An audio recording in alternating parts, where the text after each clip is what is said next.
name is Bill Peacock. I'm the director for the Center for Economic Freedom here at the Texas Public Policy Foundation, and we're very glad to have you here at our 10th annual policy orientation and at our panel this morning, Can Texas Keep the Lights On? Hey, James, would you mind pulling one of those doors closed? Yeah, thank you. Oh, yes, please. Thank you. It was about 17 years ago that Texas began its journey towards introducing competition into the Texas electricity market. We weren't the first, and we weren't the only ones. There was a lot of that going on back in the 1990s. 1995, we began competition, the path towards competition in the wholesale market. In 1999, we did the same thing in the retail market. And the result was an astounding success. I mean, it was beyond anybody's imagination, really. Texas has become and has stayed the most competitive electricity market in the United States, if not the most competitive in the world. Prices today are below what they were in 2001. A consumer today can go out and if they choose, to get electricity for about two-thirds of the price they could in the regulated market in 2001. A consumer choice it has exploded. Any particular day, a consumer can go out and purchase electricity from over 30 providers offering well over 100 different plans. When you look at the wholesale market, we had an explosion in investment in new generation. Over $20 billion were invested in new generation, resulting in more than 45,000 megawatts of new generation. All this was going on while other states were not having the success that Texas had. After the debacle out in California, where they really weren't trying to introduce competition out there, they were just trying to introduce a market that sort of looked like it was competitive. Other states turned back, but Texas didn't, and Texas kept on going. And what was the real key to Texas's success? Well, I put a quote up here from Dr. Robert Michaels, who did a study for us back in 2007, and he said, and he put it very well, I think, Texas did not design a market in any meaningful sense. It instead set general rules for market participants and allowed them to compete. So while other states like California and Maryland and others were trying to micromanage competition, if you will, Texans just set up a market and let participants go at it. And the result is what we've seen today. Of course, today we're hearing things that the market is not working all that well. That is, we're not experiencing today the success that we saw in the past. And particularly that is true in the wholesale market, where people are concerned that price signals are not being sent at the necessary level to incentivize new generation, and that we might in the future, in the not too distant future even perhaps, not have enough electricity to keep the growth that we've seen in the Texas economy.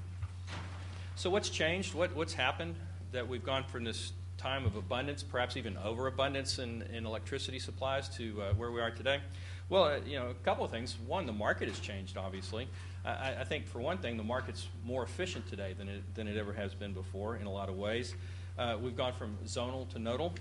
We've got a newer fleet that is much more efficient than the fleet that we started with. And we have more participants who are driving more and more prices lower and lower. So perhaps one of the challenges we face today is simply that it's harder to squeeze profits out of the market today than it was back in before when we first started. But we've also sort of strayed away in some ways from the design that Dr. Michaels identified. Since 2005, we've had lots of things happen. Wind and renewables have been promoted and subsidized. PUC was given merger authority. We've had new energy efficiency standards come into place. Even this last session, we had a disgorgement bill that was passed through. All these things are kind of counter to the intuitive nature of the market that Dr. Michaels described. So today, we're here to look at some of these issues and others with an expert panel, a great panel, to come talk about these and look at the market and see, is Texas going to be able to keep the lights on as we go into the future?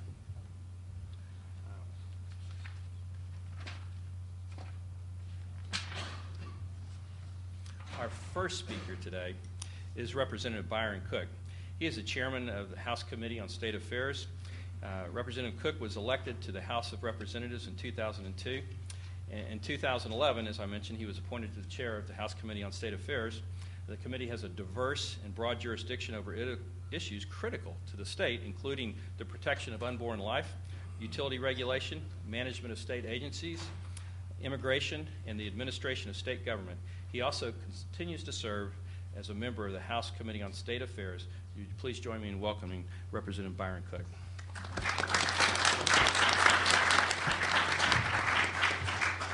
Thank you, Bill. It's good to be here today. It's good to see some of my fellow members of the House here. It's a privilege to be here and to participate in a discussion on a matter that truly touches every Texan. The topic of this panel discussion, can we keep the lights on in Texas? Well, Bill, the answer is that we can and must keep the lights on in this state. Rotating blackouts are not an option for hardworking Texans. Although federal regulations, drought, record temperatures are all factors that have amplified this challenge, through the expertise and experience and talent of many people in this room, I'm confident we can find solutions to our electric reliability for this state. Today, I'm going to speak about PUC and ERCOT sunset, review the cross-state air pollution rule, and share my expectations we hopefully address this matter through rulemaking as opposed to sweeping statutory changes. Let me repeat myself. It's my hope that we address this without legislation. Because ERCOT and the PUC hold critical pieces of this energy puzzle, consistent coordination, communication between these two agencies is absolutely essential, especially now that we are working to solve our energy reliability issue. In 2010, Sunset reviewed the PUC and ERCOT, and I see Ken Levine back there, the Sunset Director, so it's good to have you here. And even though this bill failed this last session, some of the beneficial ideas that came out of the Sunset Review offered opportunities to improve the functionality of these agencies, including coordination between the PUC and ERCOT, and they're sitting right here together. And I'm pleased to report at the reports I'm getting now, which indicate the two agencies are indeed effectively communicating and applying many of the sunset recommendations that can be implemented without statutory authority. Additionally, another sunset recommendation called for the PUC to oversee ERCOT's budget more closely. It's my understanding the two agencies have worked together to implement a budget oversight system, and also that ERCOT is reducing its reliance on debt, which is overseen by the PUC now as well. These efforts, which have been taken without legislative directive, should prove invaluable as we move forward in developing plans to meet the state's energy needs. Recognizing the urgency of the state's electric reliability concern, the State Affairs held its first interim hearing last September the 22nd to discuss the EPA's cross-state air pollution rule. I believe the hearing was invaluable, an invaluable opportunity for witnesses to educate the committee and the public about the rules and how the short compliance deadline could result in job loss, increased frequency of rolling blackouts, and skyrocketing utility cost sharing. It's also underscored the uncertainty that makes the development of new generation difficult because investors and banks are hesitant to support projects without knowing the future regulatory landscape. A federal court action of granting Texas' request to stay the cross-state air pollution rule on December the 30th, 2011, just 2 days before the flawed and potentially harmful rule was scheduled to take effect, I believe was a very prudent decision. This stay gives the court time to review the rules before its implementation and provides regulators and industry more time to develop long-term realistic solutions. The stay also prevented some devastating consequences by enabling a generator to rescind its notification of suspension of operations for 2 units. Allowing these units to continue operations significantly impacts the reserve margin by increasing the available capacity by 1,130 megawatts, which will become critical as the demand for energy increases this summer. And having spent daily phone calls with TRIP last summer, I can guarantee you we need those reserves. The effect of the cross-state air pollution and other onerous federal regulations highlight questions about how we can meet future energy demands for this state.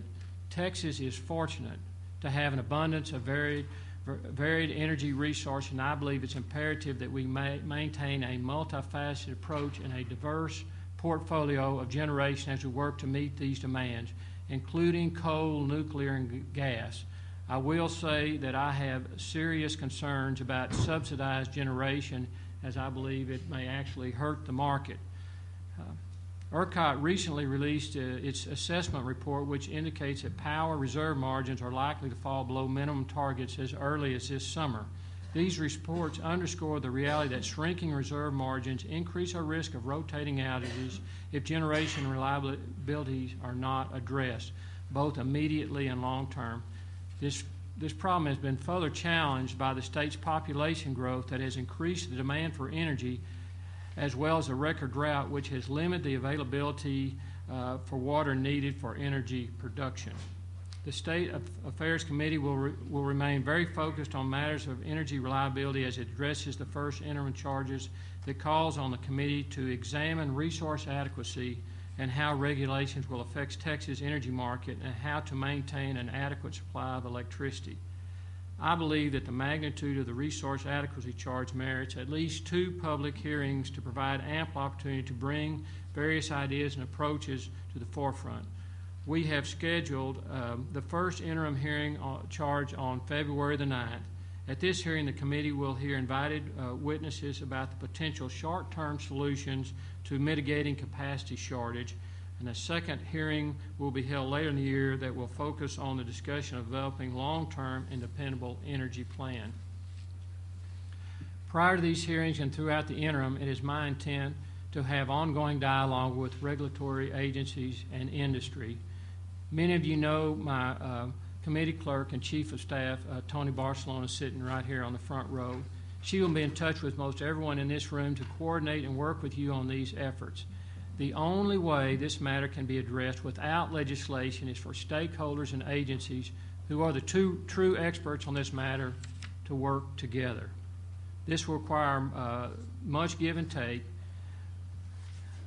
but once again, I would much prefer that this issue not be left to legislative initiative.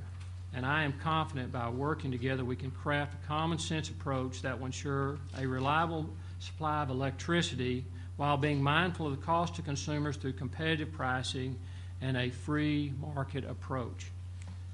Although we can't control the weather and we can only attempt to positively influence what the federal government imposes on us, we can and must protect the state's economy, which is the most robust in the country.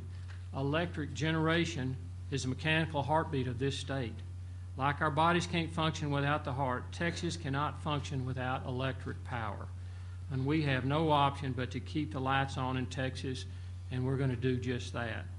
I do look forward to working with all those that are in the audience today. I also want to thank in advance PUC Chair Donna Nelson and ERCOT CEO Trip Doggett for their commitment, as well as their agencies, and their dedication to the responsibility for which they have been entrusted and for which you'll succeed. Thank you very much.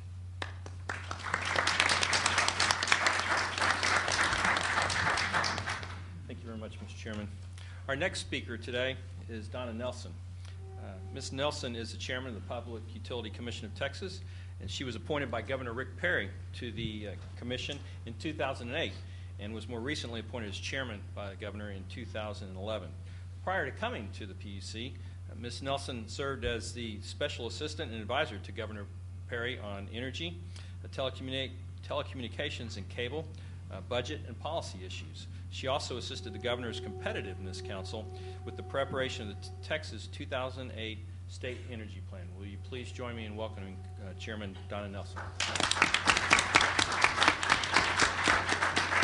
Thank you, Bill. I'd like to thank you all for inviting me to speak today. This is an exciting time, I think, in the electric industry. I think if you look back in time over restructuring since the beginning, the legislature passed it in 1999 and it was fully implemented in January of 2002. If you look back over time, what you see is that the challenges that we've faced along the way, keeping in mind the electric industry and the infrastructure was regulated for a 100-year period. And it's been competitive for a 10-year period, which sounds like a long time, but when you put it in perspective, it's a very short time. So what I would say is it's important for us to keep perspective, and that is that we will need to do tweaks as we go along, but the market is working.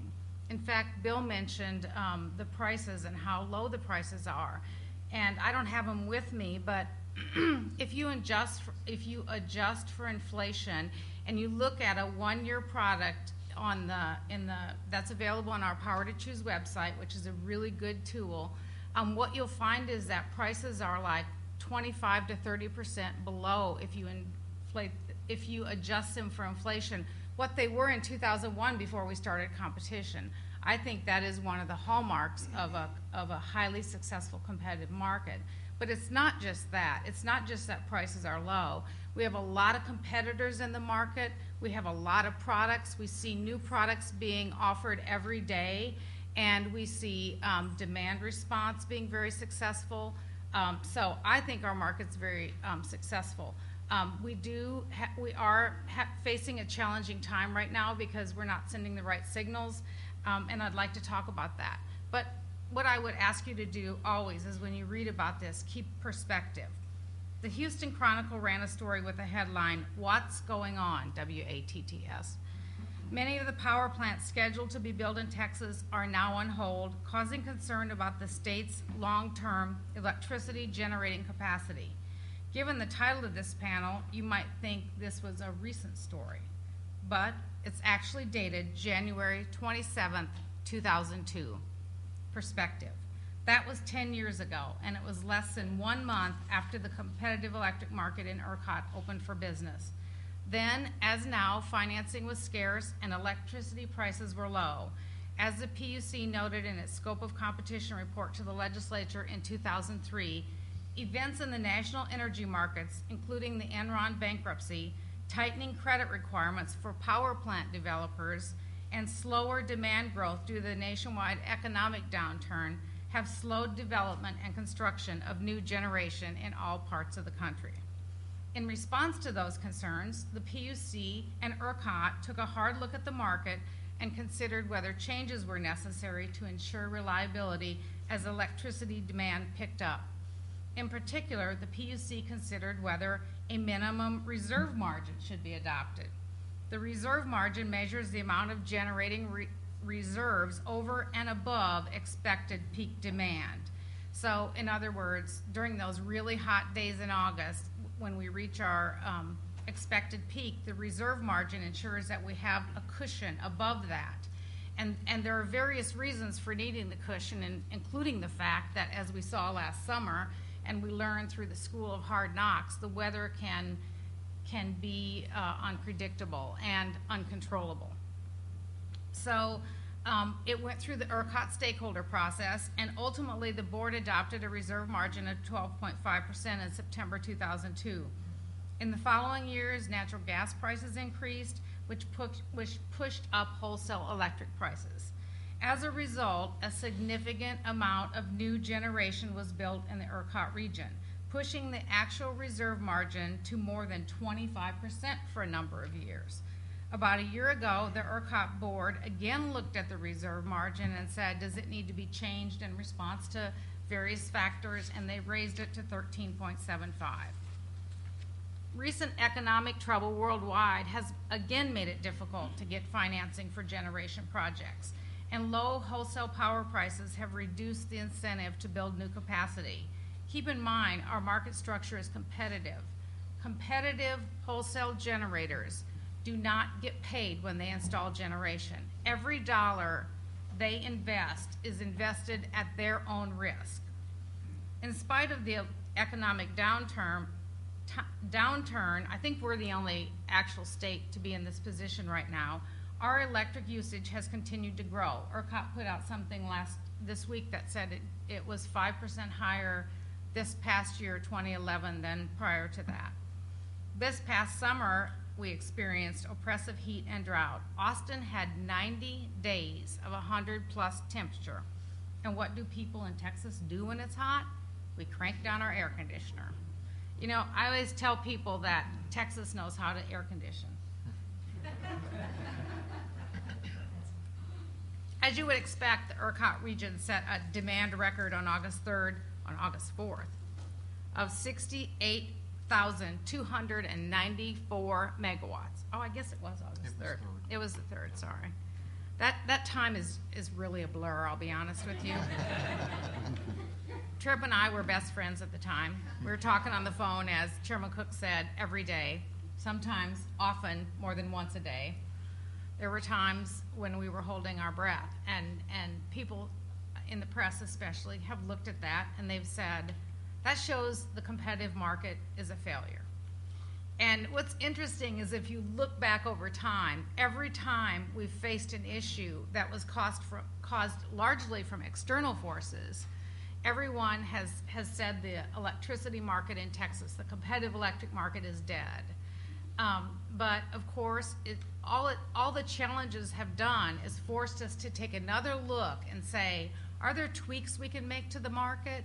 Keeping in mind, when you have private investment at risk, those companies have to have regulatory certainty or they won't invest in Texas.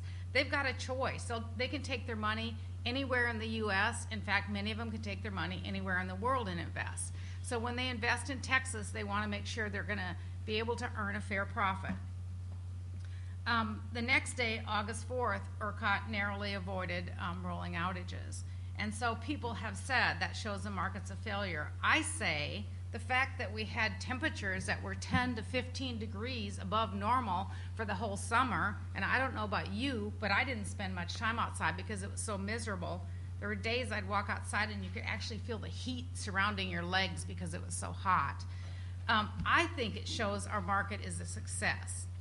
So when you read those articles, just keep in mind that there are many of the people who write, not all of them, some of them are very supportive of the competitive market, but many of the people who write articles in the newspapers actually want to go back to a regulated market. Tripp's going to discuss ERCOT's expectations regarding electricity supply and demand going forward, and I apologize, I have kind of a dry mouth because the cedar is driving me crazy. I'm like on every antihistamine known to man, and unfortunately it sucked most of the liquid out of my mouth. Those numbers show we need additional generation to meet future demand. I'd like to provide a few thoughts about how, in my view, we've gotten to this point and where we go from here. The basic problem we're having is we don't have enough generation. New generation is not being built. Why is that? Well, as I said, we have a competitive market, so all money invested is at the risk of the companies investing the market. So for this market to work, we need to, and Chairman Cook alluded to this, we need to balance cost and reliability. If the market doesn't send the signals, we need to look at what we're doing and why it's not sending the signals. So why aren't they being sent? Well, I think there's several factors that are contributing. First, low gas prices. I don't know if y'all know it, but looking back at this, and Bill said that I participated and worked on the Governor's Competitiveness Council, and we came out with an energy plan. And I remember those days very well because it was 2008, and the price of natural gas was $12 to $13. Now, this week, it's below $3, and there are people who say it's going to get below $2. And why does that matter? Well, in Texas, we are a natural gas on the margin state, and what that means is natural gas sets the price for most hours of the day. So if you have very high natural gas prices, then the other technologies that are a little more expensive to build can come in and people can invest and they can recover their money. When gas prices are low, you have the opposite effect. So that makes it difficult for other technologies to enter the market. The second factor, and I think Chairman Cook and Bill both alluded to this, are the low prices because we transitioned in December of 2010 to a nodal market. We had our trouble heading to a nodal market, and everybody read about that. But we're there, and it's so efficient that it's cutting out any of the extra inefficiencies that allowed the generators to recover more money to be able to invest. Third, wind energy has depressed prices. Wind has been supported by a federal tax credit that currently provides $22 per megawatt. Well, those companies only get that money if they're generating electricity. And oh my gosh, my time's almost over.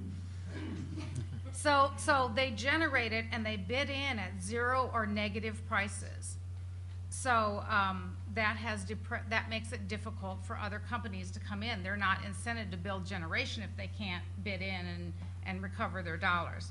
Finally, I think we as a state have taken certain actions to ensure we have reliability. I call those administrative actions by ERCOT. And that is because our electricity grid has to operate in real time. We don't have storage, so you have to have demand and supply meet at every instance in time. So because of that, it makes it, we have to have some administrative tools for ERCOT to use if our supply is short, or our demand, if we're off on supply and demand. And so what are we doing about that? Now I'm summing up in like 1 minute what we're doing.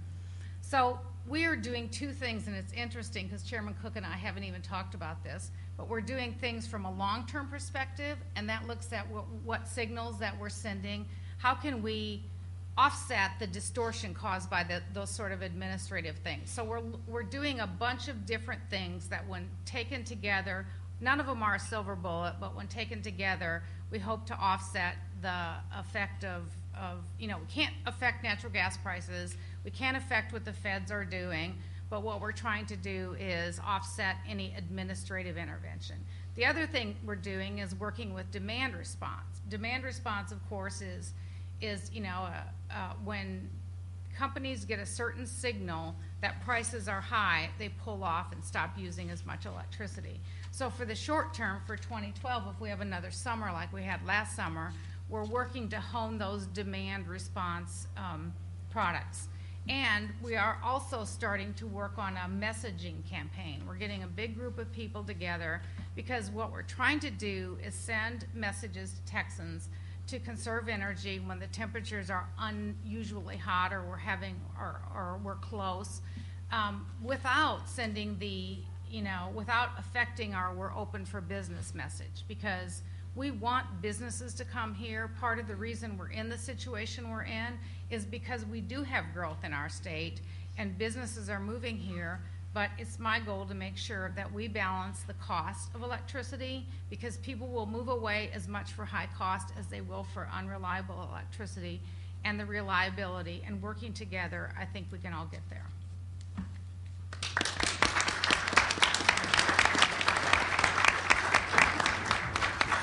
Thank you, Madam Chairman. We'll get our next PowerPoint set up here.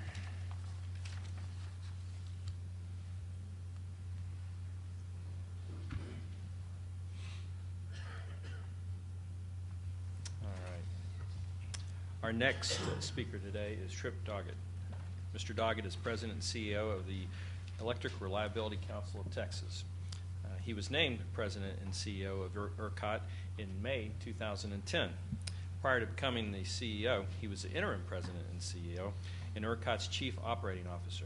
Mr. Doggett has 29 years of experience in the electric power industry, including 7 years as an independent consultant in the ERCOT market, providing consulting and project management services. Please join me in welcoming Trip Doggett.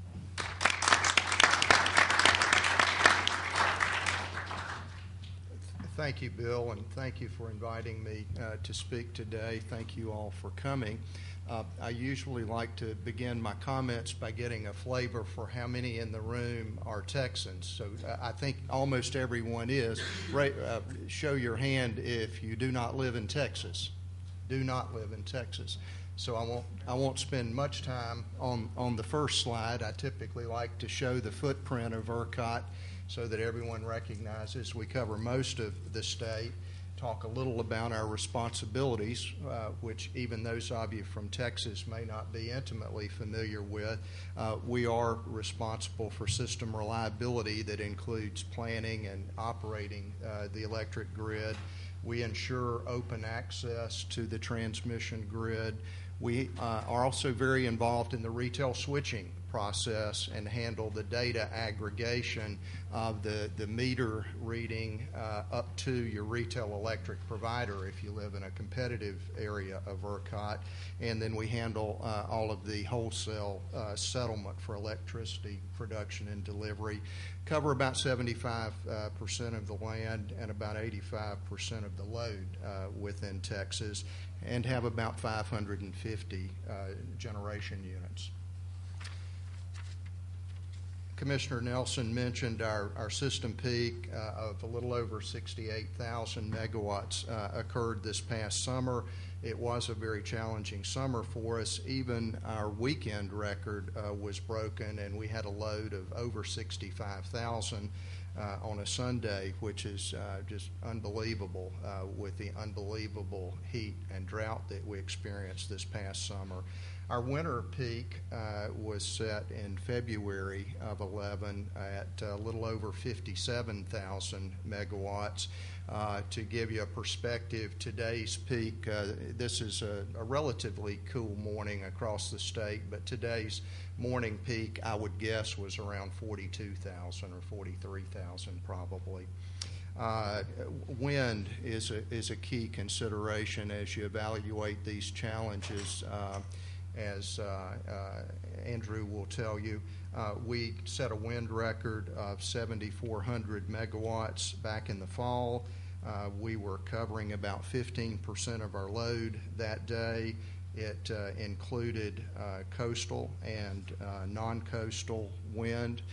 The coastal wind, I've highlighted on a couple of occasions, provided a significant contribution toward carrying the load during our summer peak days. Coastal wind typically blows in the afternoon when our load is very high. West Texas wind typically blows the hardest during the early morning hours. To share some figures with you on the perspective of our reserve margin, I thought I would cover a little bit of context around how we sound the alarm if we're concerned with tight supply. We produce what's referred to as our CDR, or Capacity Demand Reserve Report, in May and December, and that analyzes the summer and what we expect to occur at summer peak. Our report that we released this year in December recognized a significant decrease in our reserve margin looking forward relative to what we announced back in May. We also recognized that in our May 2011 version of the CDR, a number of our assumptions, we had numbers that were lower than what we saw in actual experience during the hot summer days. So we took a lot of real-time data from the summer, and we carried to the groups that define our rules around preparation of the CDR some evidence that things needed to be adjusted. So we did make some changes to those rules that we used to prepare the report. If we look at some of the actual data within the report, I'll talk about load forecast first. We updated in our last report the economic forecast based on what we heard from Moody's. And the one point I'd like to leave you with today is that our growth in peak demand very much parallels the growth in non-farm employment within Texas. And it's amazing to me how accurate we've been in this area in predicting the load that would occur with normal weather. That's a real key. If you see our CDR released, there was a lot of talk about us missing our load forecast produced in the CDR. That's because that perception is because that CDR is based on normal weather. And anytime we exceed normal weather, we would expect to see a load higher during the summer than you would experience with normal weather. But we gather economic data by county, and the load growth in the state is very well predicted by the growth of non-farm employment. If you look at resource changes from June of 11 to December of 11, let me back up and say that the impact to the reserve margin based on load was about a 1% decrease in our reserve margin. The primary reason for that is, as I said, we reflect normal weather, the load forecast for normal weather. When you include this past summer in the database of calculating normal weather, normal becomes much warmer than normal was before last summer, and that really accounts for about a 1% decrease in our reserve margin. If you look at resources, there are a number of factors there. It includes some additional units that announced that they would go into mothball status. It includes some units that announced they would come out of mothball status. We had a very significant change in the upper right-hand corner around units that were planning to go live. We had a very large resource that was delayed in going live by 1 year.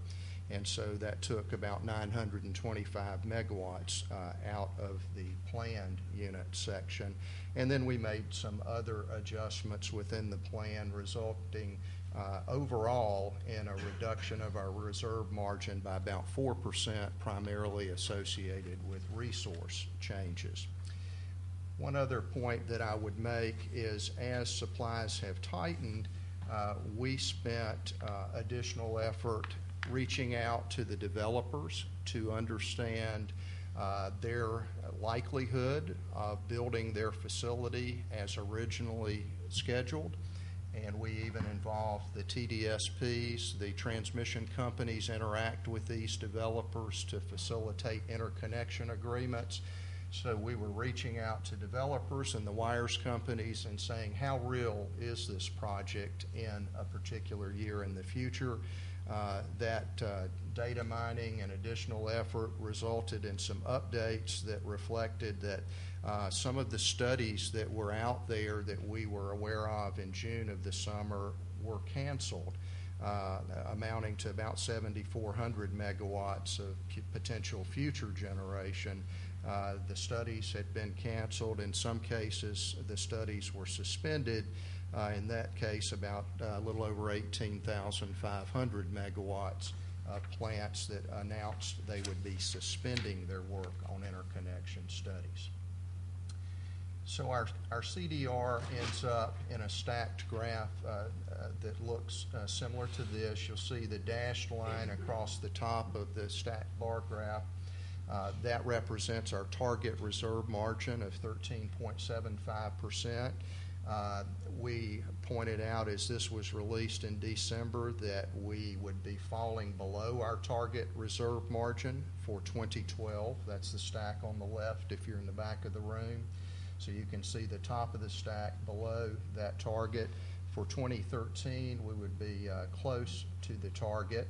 I would highlight that with the stay of the Casper rule, the two resources that were announced for mothball status that were mothballed in this calculation would be added back to that stack on the left, and it would take that stack just barely above that dashed line to about a little over 13.8% reserve margin. Still very close to our target. This past summer, we had about 17% reserve margin. With the hottest summer in history, we were all very nervous on those hottest days, even with 17%. So we would anticipate things to be even tighter this summer if we were to have such an exceptional hot, dry summer as we had in the past. And obviously, as you look out into the future years, 2014 and below, it looks as if we will be well below the target reserve margin. I should highlight that the target reserve margin is calculated based on the dark blue, purple-looking dark blue color plus the blue that's kind of a royal blue above it. Those colors that you see in yellow and in green are actually future projects that are out there that have signed an interconnection agreement and have an air permit acquired. And so actually in December, both 12 and 13 were close to 11%, which would be below the reserve margin target. And then we add the Monticello units back in, we would be right at or above for 12 and 13 summer. Which is reflected in this slide. Didn't realize I had this in the deck. In returning the Monticello resources, we would have a reserve margin target of about 13.86%. We also have introduced the concept of a seasonal assessment. So our first seasonal assessment was released this past winter. The idea being that specific information may be available as we enter or approach an upcoming season that we did not have available when we completed the CDR. So we did our first seasonal assessment to take a look at the winter, this winter. And in this process, we take the latest information that's available to us. That would include the weather forecast for the coming season. It would include some updates and resources that might be out of service that we didn't know about in advance. And it then evaluates the risk by looking at what the impact would be with higher peak demands than would occur with normal weather, higher than normal forced outages of generation units, higher than normal planned generation outages, and then we look at how if there will be any risk to us carrying an adequate amount of reserves going into that season. As we took a look at the SARA for the winter, we did obviously discuss this concept with stakeholder groups. As we looked at going into winter, we see no concerns if normal conditions exist. We do highlight, however, that if we had the simultaneous occurrence of extreme weather, extremely high forced outages, and extremely high planned outages, that we would have the potential for outages. This would be a day much like we experienced in February of last year. I believe there were a number of lessons learned during last February, and we even proved a week after that event that I think changes were made, and I would not expect to see those extreme forced outages that occurred in early February. I will highlight that we continue to follow the drought situation and measure its impact on reserves, and we will be monitoring that as we enter the summer season. Thank you. That concludes my presentation. Thank you very much, Mr. Doggett. Let me get our final presentation up and running here. All right. Our final speaker today is Andrew Cleet. Dr. Cleet is a professor of energy and environmental economics at Penn State University. He's also the Mikasu Faculty Fellow in Energy and Environmental and Mineral Economics in the Department of Meteorology at Penn State. Dr.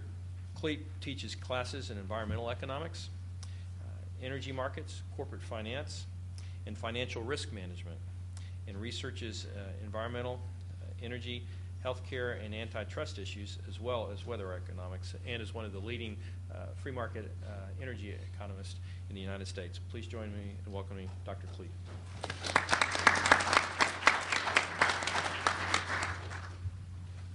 Thank you very much, Bill. Can you get my slide back? I'm terrible with mechanical things. It's really great to be here. I want to thank Bill for putting together this program, and it's really a great honor to be on such a distinguished panel. The ERCOT market is really a tremendous success story, And maybe living here, you may not see it as I do from afar. But over the last really about 15 years now, the ERCOT market has benefited from tremendous leadership from politicians, administrators, commission staff, and as well as its stakeholders process. And it's really an impressive thing to watch. But the story is not complete.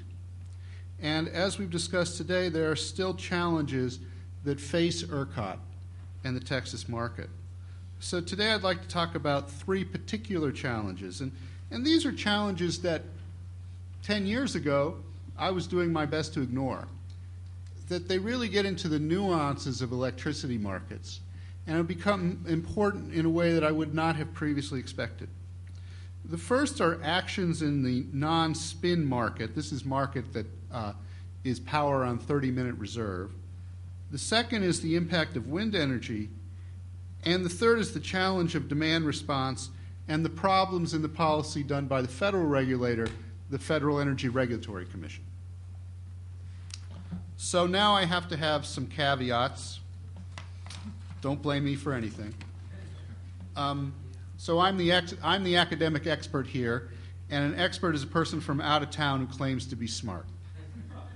So I can claim no other requirements for this job. Now the second is that I've just begun studying some of these issues. Later this year, Bob Michaels of Cal State Fullerton and I are going to issue a report for the Texas Public Policy Foundation. Bob is right there. Bob, I don't know how many of you saw it, but when Tripp asked who wasn't from Texas here, there were 2 people who raised their hands, me and Bob. Okay, so are we still okay? I mean, there's nothing I could do about it.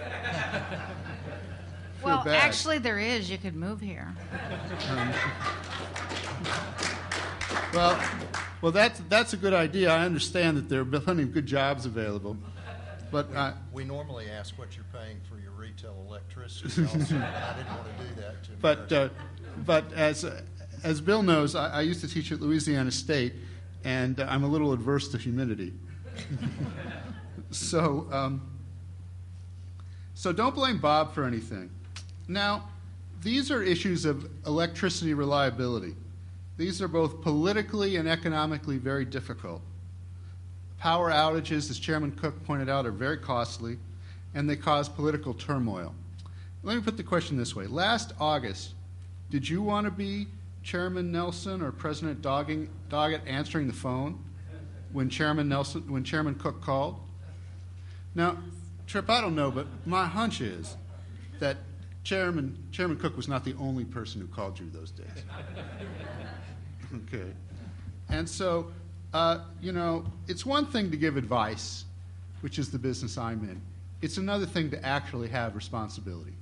And so I think these positions that these people have here on the podium are very challenging.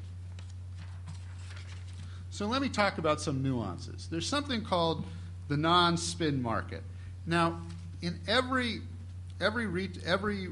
transmission organization, system operator, they have different names for these things. So I always call them by minutes. So this is the 30-minute market. And so what happens here in this nuance is that this is generation that's held on reserve and for 30-minute notice. So when Tripp or the operators at ERCOT say, uh-oh, in 30 minutes we're going to run out of power, we're going to call you. And that sounds great. But the strange problem that's arisen is that this is a little negative, Tripp. Okay. I didn't realize when I wrote this who I'd be sitting next to.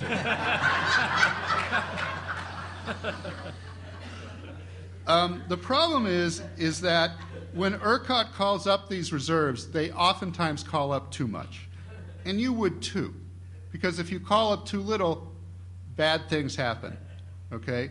And the least bad thing that happens is the Chairman Cook calls. Okay? So what happens is that ERCOT brings on too many assets, and this results into a price reversal that brings down the market price. So here, for those of you who those of you who were forced to take economics, here's a pretty graph. And so what happens is, it's called the price reversal there. And so what happens, I don't know how to describe this graph now that I've made it. Trip, can you describe it? No, never mind. So there is that upward sloping curve is a supply curve. In economics, the supply curve goes up. And so what happens is you can see that supply curve ends right there in the middle. And then on the bottom right, there's something called ERCOT forecasted demand. And you can see that the forecast demand is beyond what the supply bid stack is able to supply. And so if ERCOT did nothing, the lights would go out. So ERCOT has to do something. And so what they do is they call in reserves, and that's that big arrow there that pushes basically the net demand to the left. And so now you go from the far right to the far left, which is great in terms of the market doesn't go out, the lights don't go out, but it drives down the price. And so this is called the price reversal, or I talk about it as killing the price. Okay, so this is troublesome in the fact that there's a certain period of time where energy is scarce, and according to economic theory, the price should go up, but TRIP is killing the price. And, you know, my first response to that is great. I love low prices. But the problem is that there are lots of, especially natural gas generators, that live off these high prices. This is how they make money.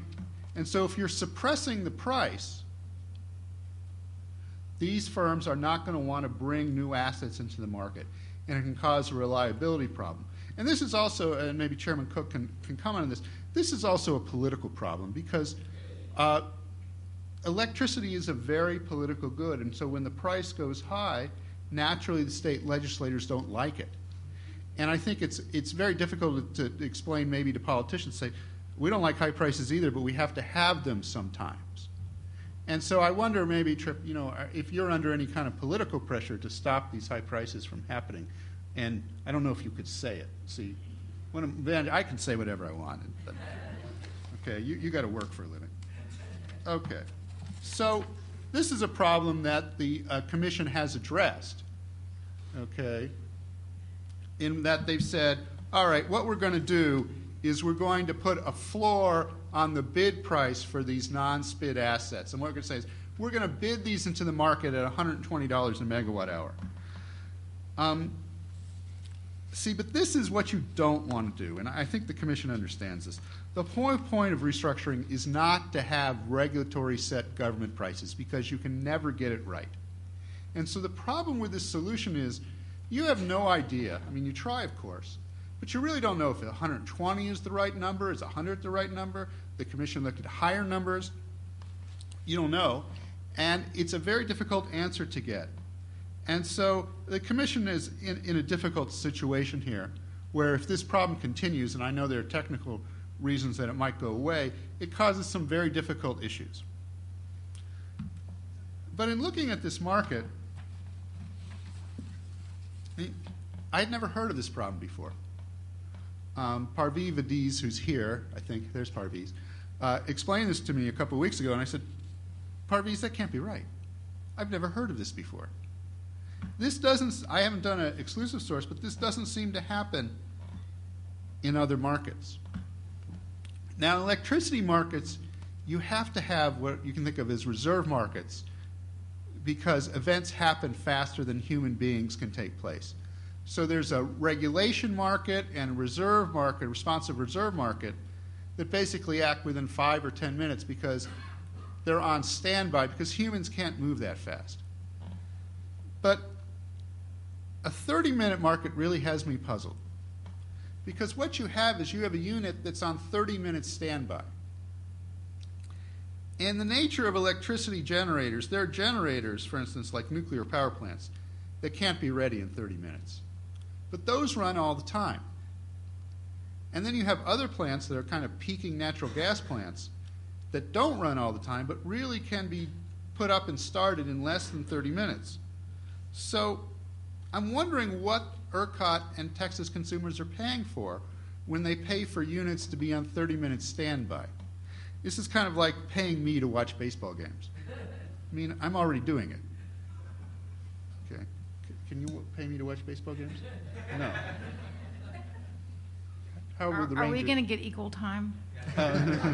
Okay.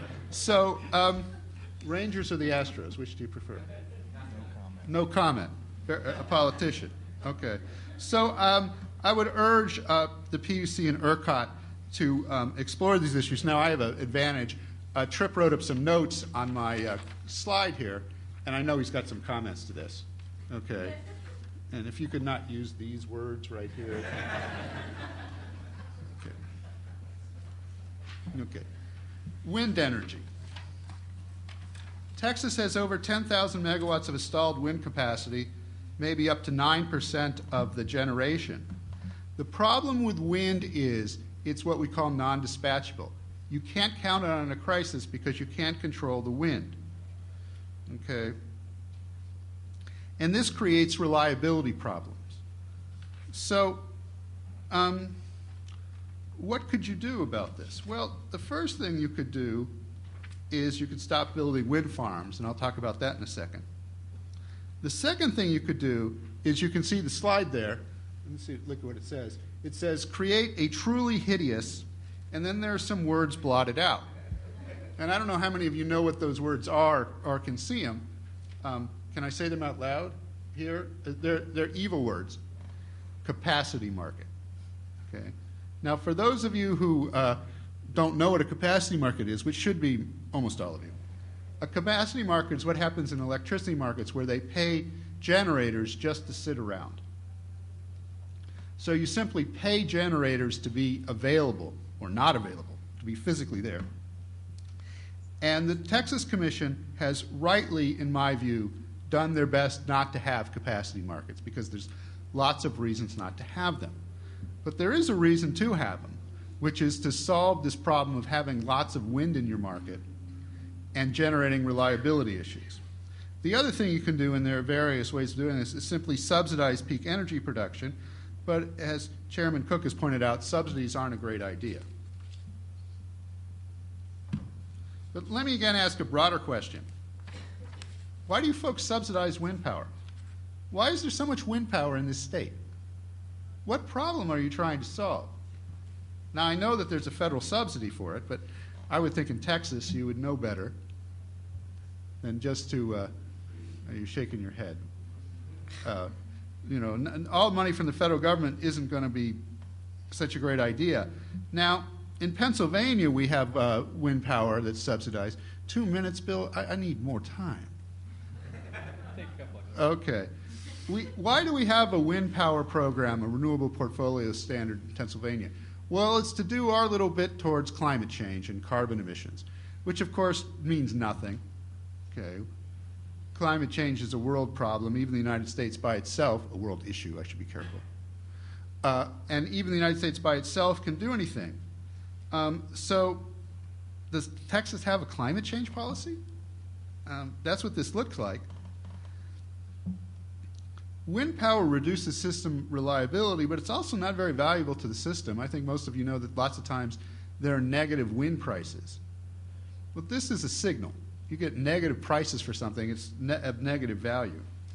If you're worried about carbon issues, well, wind power is intermittent, so you're forever turning the natural gas generators up and down, which means you're increasing carbon. If you're really worried about carbon, and this is kind of advice economists give that no one ever takes, just go put a small tax on carbon. Now you can see there that you can't actually see tax there. That's another bad word. Now another argument we see in Pennsylvania is that wind subsidies are designed for industrial development to get wind producers to move here. I never think much of this. This is like the economics of building baseball stadiums. In Pennsylvania, we actually have a solar requirement which allegedly is designed to get the solar industry to move to Pennsylvania, which is just so silly.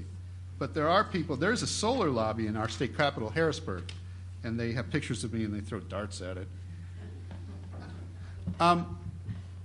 Strangely, in Pennsylvania, the wind producers like me because solar is like 6 times as bad as wind. And so they're forever fighting the solar people. So please don't do solar here. Demand response, finally. And this is something that Chairman Nelson pointed out. The big problem with electricity markets is this disconnect between wholesale and retail prices. You can be sure that when you buy gasoline at the pump, that the price will move based on the wholesale price. That doesn't happen in electricity markets for some really historical and technological reasons. So the idea is to give consumers something like the wholesale market price. And so you'll stop this problem, we hope, of reliability issues. And this, of course, causes its own problems. Hang on, you got it. Oh, you got it. Okay. So, all right, fine. We're trying to get you done. Chairman Nelson wants to rebut me. All right, so one problem with demand response is people don't seem to want it, which is kind of surprising. But it's kind of like inventing the internet, what are we going to use it for? People don't know. Okay, you're going to let me use this now? Sure. All right, so what happens is that FERC, our national regulator, which fortunately doesn't have jurisdiction here, they have this policy, and this is a really cool graph, so you should actually look at it. What they do is they subsidize you off your baseline.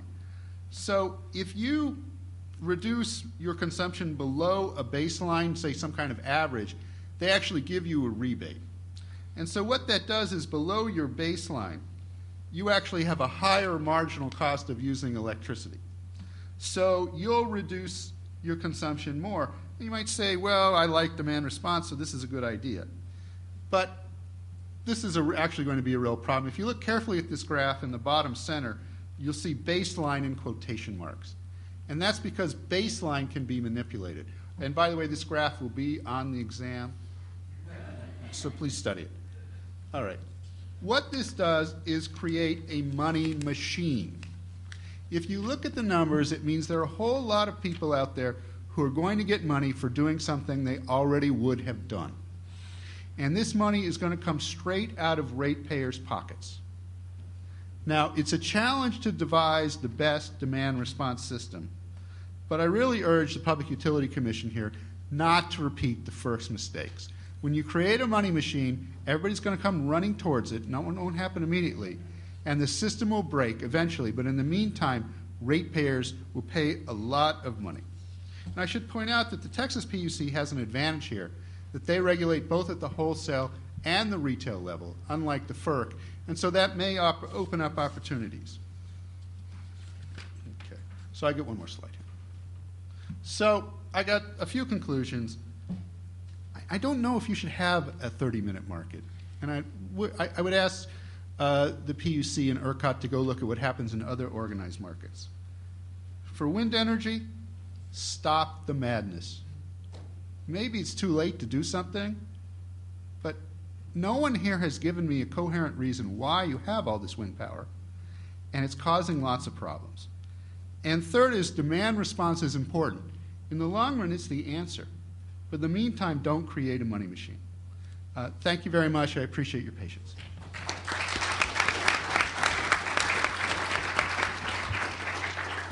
Thank you very much, Dr. Cleet. We've had a good set of presentations. Any responses from the panel Yes. before we? I thought we might get something. Okay, I have several points. I'm not going to go point by point and respond to everything you said because we don't have time. But I would say, first of all, we have looked at other markets. We continue to look at other markets. Most of the stakeholders who participate in the Texas market are participating in other markets.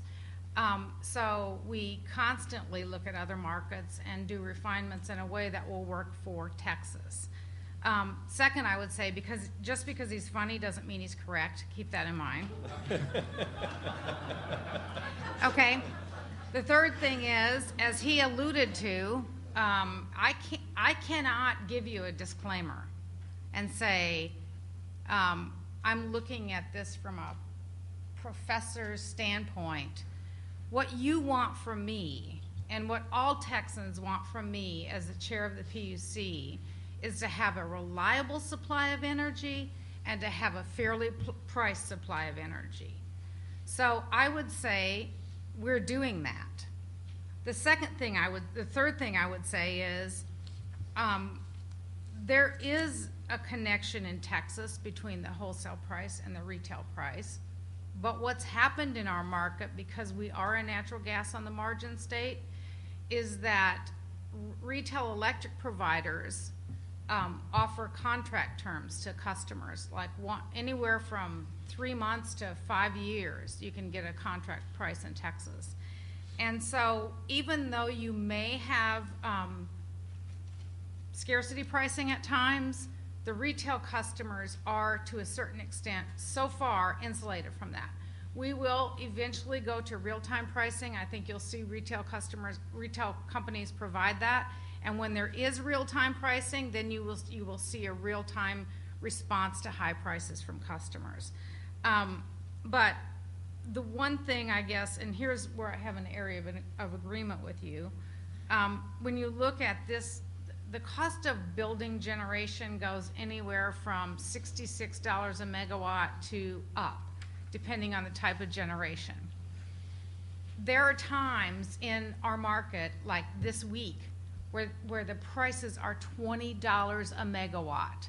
So what I would ask when you hear scarcity pricing and you're worried about it because you think it means retail customers are paying high prices, I would keep in mind that most retail customers enter into long-term contracts first. Second, I would ask you to keep in mind that the pricing that's important is the average pricing, not the scarcity price. So you want to get those average prices up to a point where companies want to invest, or they won't invest and we won't have electricity. And so eventually it's a short-term gain by having artificially low prices, but a long-term loss because you don't have investment in the market. So eventually your prices will go higher. So that's what in terms of non-spin, without non-spin in our market, and believe me, we're doing everything we can to offset the price dampening effect of it. But without non-spin in the market, we will be faced with rolling outages, the prospect of rolling outages way more often. And I think in order to attract business to Texas, in order to attract people to Texas, we don't want to be California. We've never wanted to be California. We continue to not want to be them. We don't want to have rolling outages. So that would be my response. All right. Any other? Trip, Did you want to say? Go ahead, Trip. I guess I would start by saying I do agree with Andy. I think this market has been a tremendous economic success story.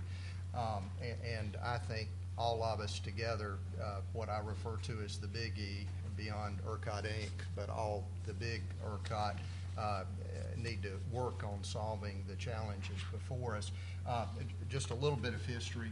This is actually has been an issue with non-spin for a number of years, and probably when Parviz was with us, I think I can reach behind Donna and actually point the movement. What we did in a zonal market is actually move the price and hand recalculate the price to what the price was.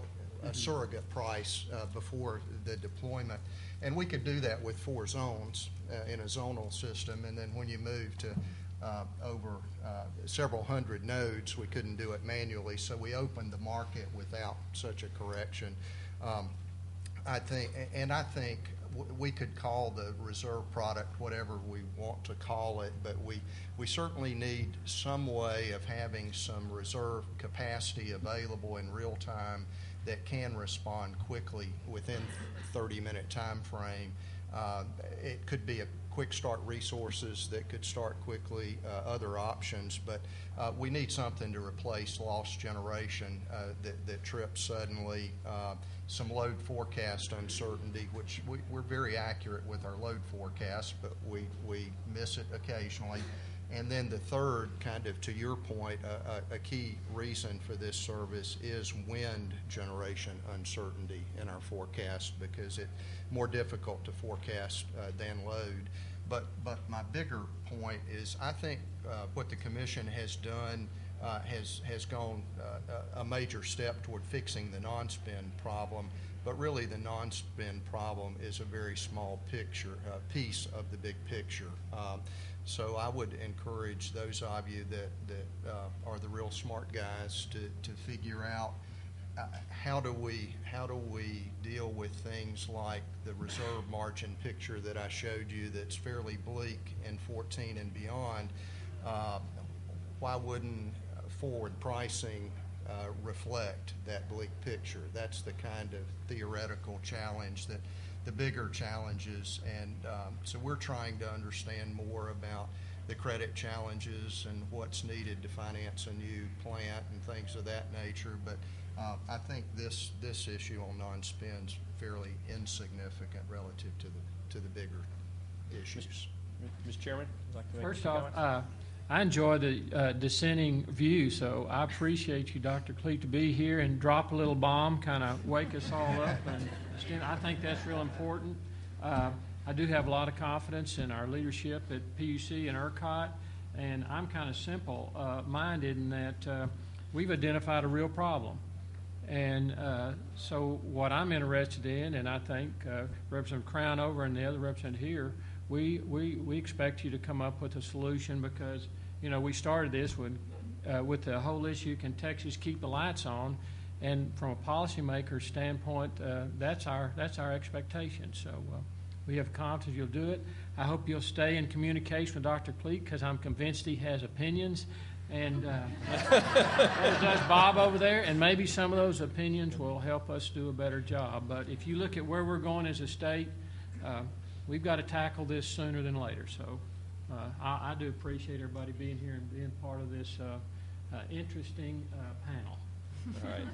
Thank you all. I'm sorry we don't have time for questions, but speaking of pressure, if I don't stop the panel right now, I'm probably going to lose my job. So anyway, thank you all for being here, and please join me again for thanking the panel for today.